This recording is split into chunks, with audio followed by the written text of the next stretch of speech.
Senator. Your time is up. Senator Mogeni Eric.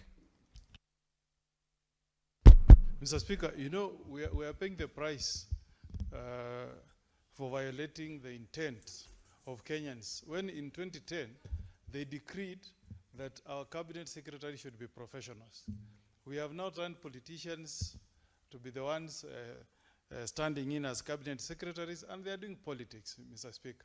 And you can imagine this, the statement has been brought to the House by Samson Cherargei from the majority side, the government side.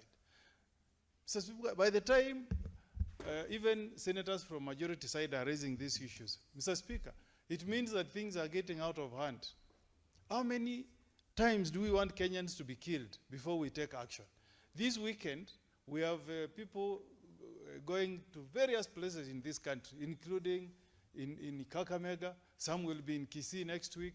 And then we come back here again lamenting that innocent Kenyans have been killed, Mr. Speaker. We must have some accountability. If it is the CS Interior who is masterminding this idea of police sending goons to attack other Kenyans, action should be taken.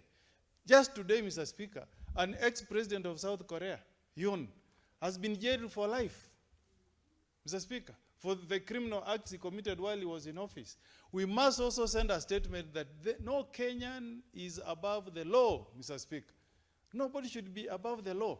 Mr. Speaker, we cannot be watching, Mr. Speaker, when we are talking about extrajudicial police killings, abuse of police authority. How can you have criminals carrying guns, Mr. Speaker? Raila Odinga used to tell us policemen are civilians wearing police uniforms. That's how it should be, Mr. Speaker. So I'm really making an appeal to these people who sit in IPOA. Please do something. We need to see people in jail, because if we don't take action.